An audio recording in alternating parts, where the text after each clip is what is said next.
नमस्कार मित्रों, मैं सोमानी कार्तिक आज आपसे कुछ बात करना चाहूँगा। चाइना और इंडिया के बीच जो अभी तनाव चल रहा है, हमारे 20 जवान चाइना बॉर्डर पे शहीद हो गए हैं।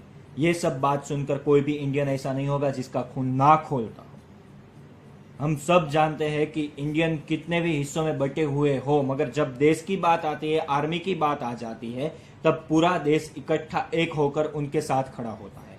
तो आज वही वक्त आ गया। अभी कुछ ही टाइम पहले हम लोगों ने एक मुहिम शुरू की थी कि चाइनीज एप्लीकेशन को अनइंस्टॉल कीजिए। क्यों? तो कि हमसे इनकम करते हैं। इनकम तो करते ही हैं, मगर हमारी डिटेल, हमारी इंफॉर्मेशन भी वो लोग लेकर जाते हैं। कैसे, ये मैं आपको बताता हूँ।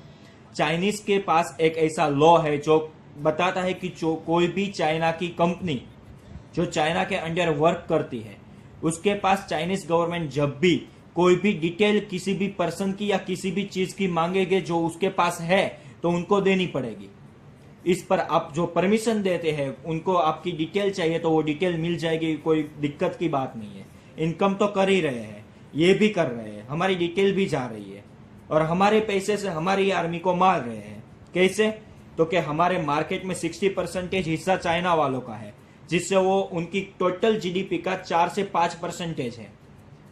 और सेकंड थिंग, वो अपनी टोटल जीडीपी का 6% हिस्सा अपनी आर्मी पे लगाते हैं। तो टोटल आधी जीडीपी जो उनकी आर्मी की है, वो तो हमारी ही हो गई। तो आर्मी जब अपनी आर्मी पे 2 गोलियां चलाएगी, तो इंडियन आर्मी पे चलने वाली 2 गोलियों में से 1 गोली हमारी गिफ्ट दी होगी।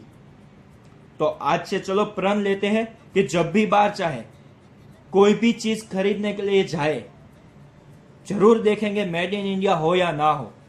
अगर मेड इन इंडिया ना हो तो वो नहीं खरीदेंगे, और मेड इन इंडिया है तो ही खरीदेंगे। इससे क्या होगा? जीडीपी पे असर होगा, हमारी देश की इनकम हमारे देश पे ही रहेगी, और सेकंड थिंग, उसका हमारे लिए ही यूज होगा। इंडिया देखकर खरीदे, आपका पैसा इंडिया के अंदर रहेगा, जाएगा बाहर तो कम जाएगा, आपके इंडिया पे खतरा नहीं आएगा।